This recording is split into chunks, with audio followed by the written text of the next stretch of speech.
Hello everyone, welcome back to this series. Today we're diving into something that every conscious creator eventually faces. That strange, quiet space where you've done the work, you've set your intention, you've done your visualization, but yet nothing seems to be changing.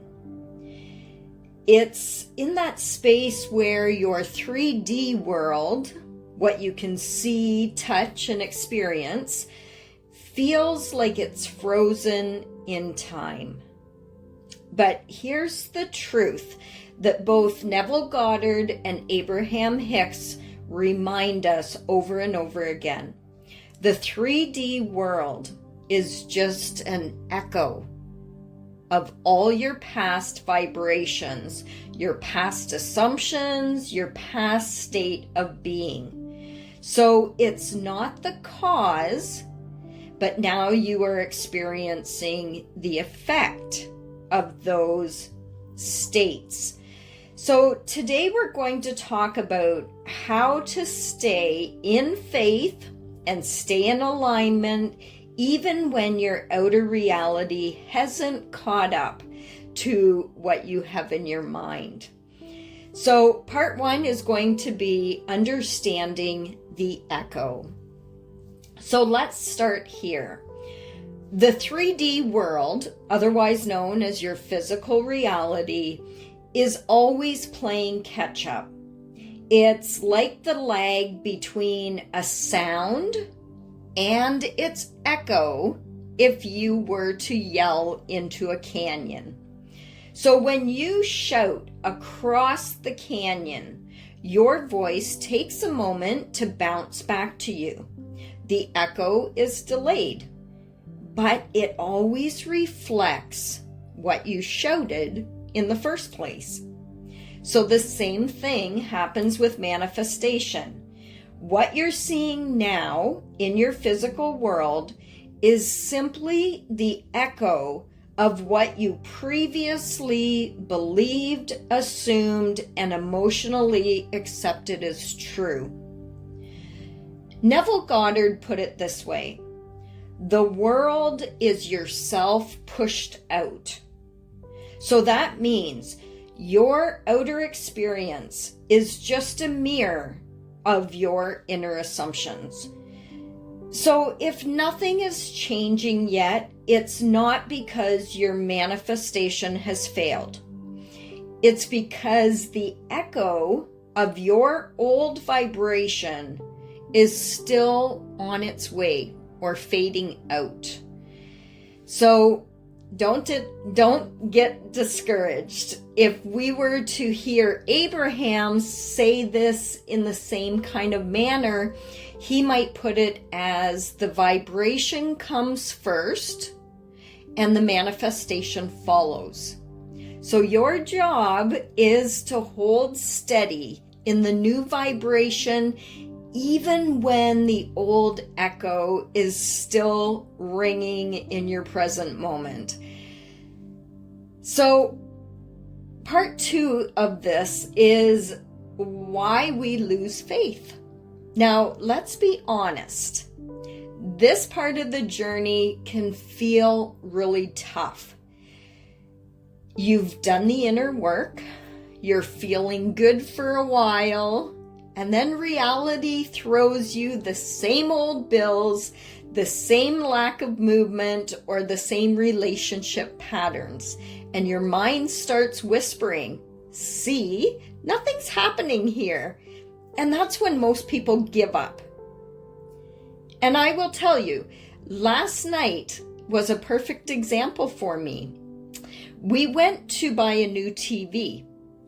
And last week we were told that our television was ready at the store. We could come and pick it up. And then we get there and we find out, oh, they gave our TV to someone else and now we'll have to wait for the next shipment, which was very frustrating. Last night, our next shipment came in and they called us again and said, your television is in.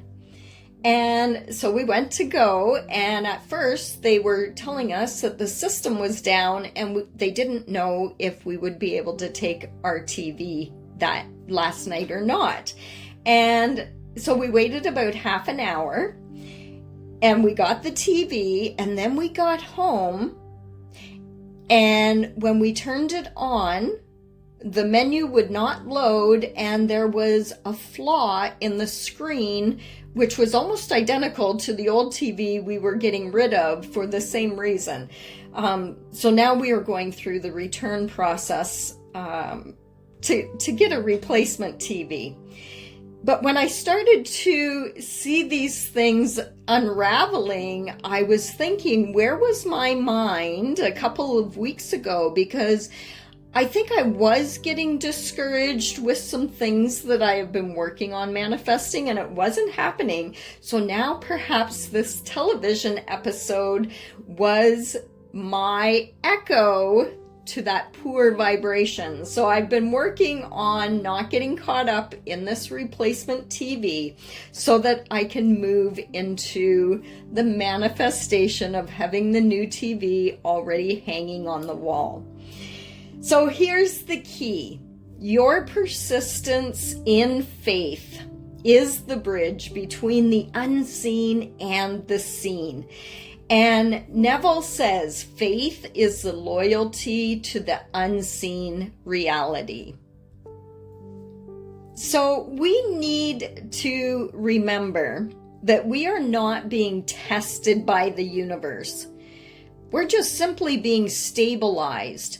And it's teaching us to learn how to stop reacting to what is going on in our current reality, and instead to rest in the knowing that our manifestations will come into form once we surrender. Think of it like reprogramming your subconscious mind. The old story has momentum, and it takes time for that energy to wind down. But if you stay true to your new story, that new vibration starts building its own momentum, and then that's when the outer world begins to shift for you in your physical reality. So let's take a look at part 3, how to stay in faith when nothing is changing. So you might ask yourself, or you might ask me, how do we actually stay in faith?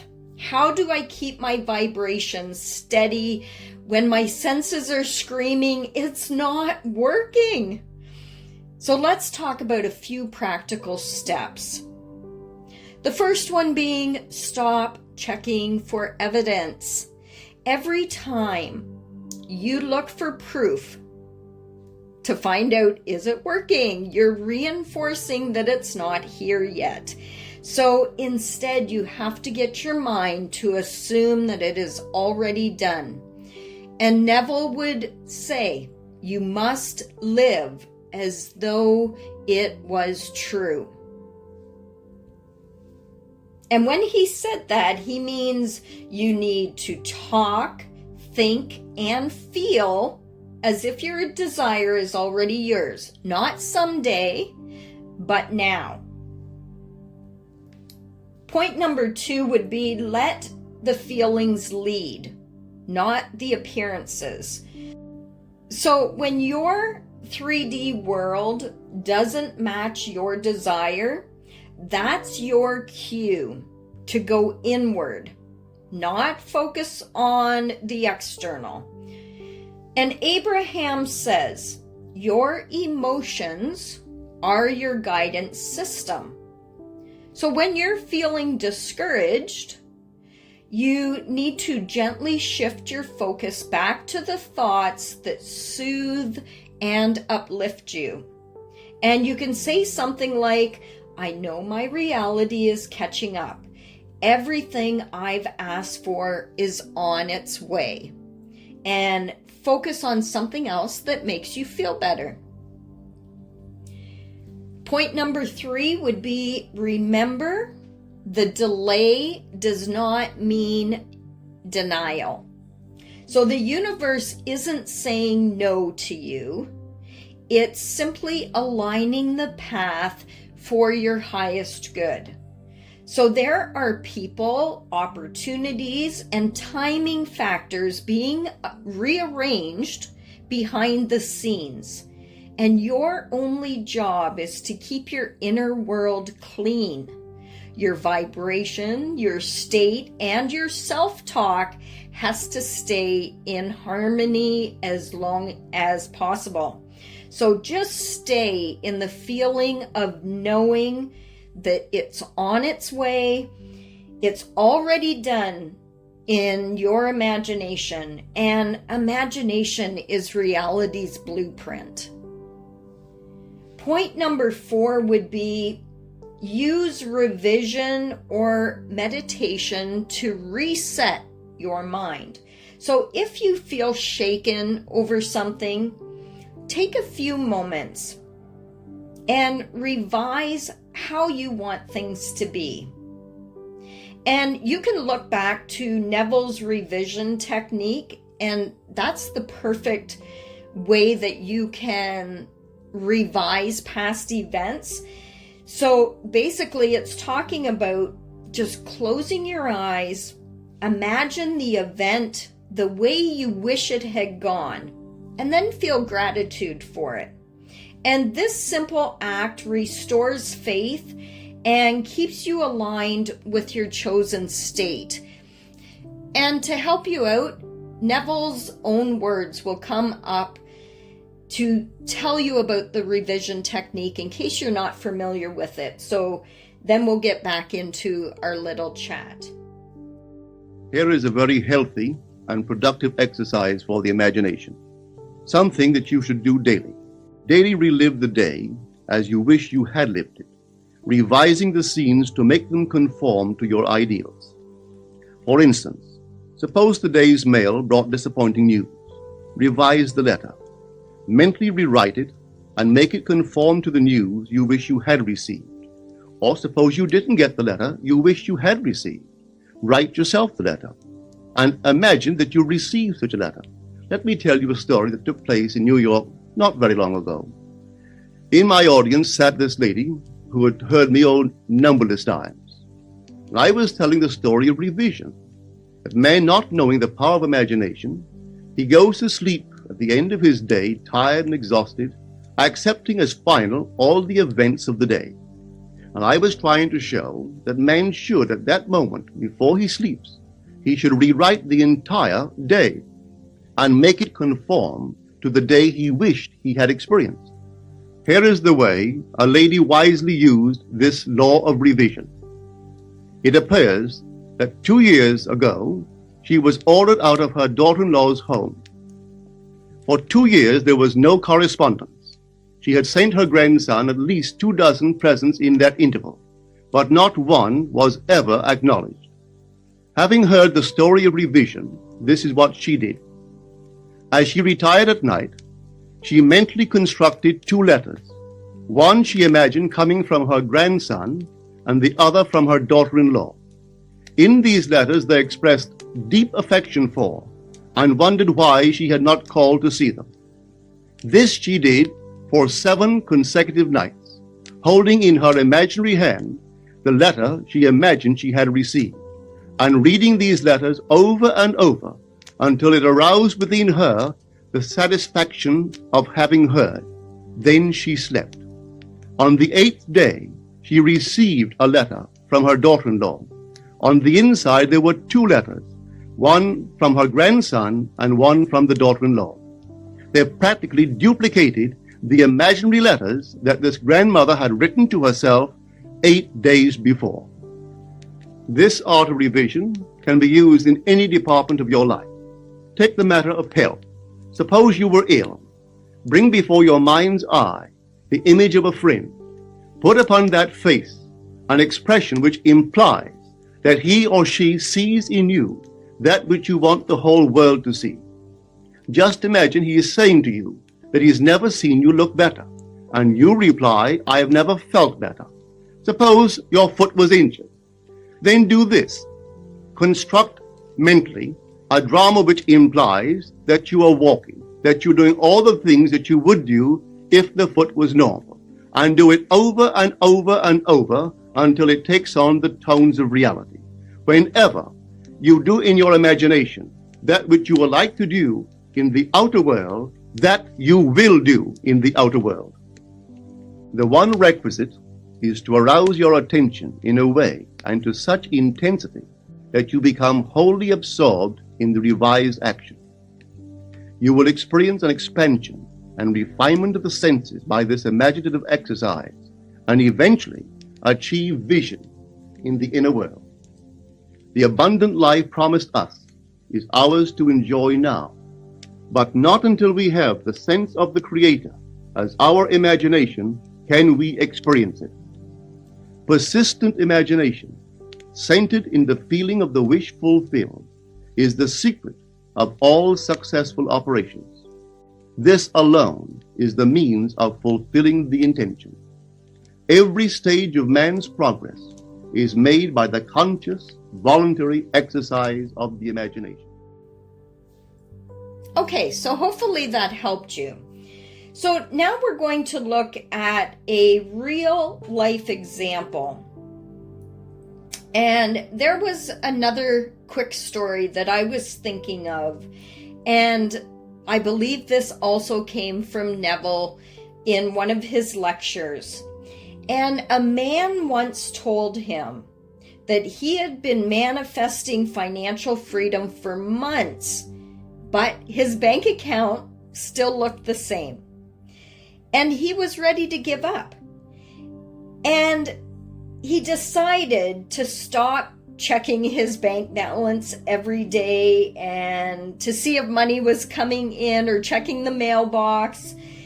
And he started to assume that he already had that abundance within himself and within his mind. And the way he did this, he would wake up in the morning and he would automatically start to feel thankful for the wealth he knew was already his, even though his bank account was not showing the results of that. And he did this for weeks. Every morning before he would get out of bed, he would just bask in what it felt like to have the wealth that he was desiring. And within a few weeks, unexpected opportunities began to show up in his life. He would get a new client, or there would be some sort of a promotion that would come to him, and he would get the idea to run a different kind of sale. And then he even found that a refund that he didn't even know was coming to him ended up being told that he was going to get this. So it wasn't that he realized that nothing was happening at first, but it's that things were beginning to shift invisibly. So when he was doing all that preliminary work, he wasn't seeing the results. But that's how this whole system works. The outer world always follows what your inner knowing has told it. Every time we fall off the wagon and we get lost in the bad vibrations, we have to recalibrate and restart. So the next time your 3D world looks like it is unchanged, just remember it is only an echo, and it's the sound of your old self fading away. So stay in faith. Stay loyal to the unseen, whatever you are working on manifesting, because once the echo dies down, the new reality, the one that you've already created in your imagination, will begin to start to appear. So you don't need to chase it. You just need to be it and stay in that vibration as long as you possibly can every day without fail. If you fall off track, then just get back on as soon as you remember to pick up your vibration in a good way. So until next time, like and share this video, and please subscribe to the channel because I have more videos in this series coming up pretty soon. Thanks so much, everyone. Talk to you soon.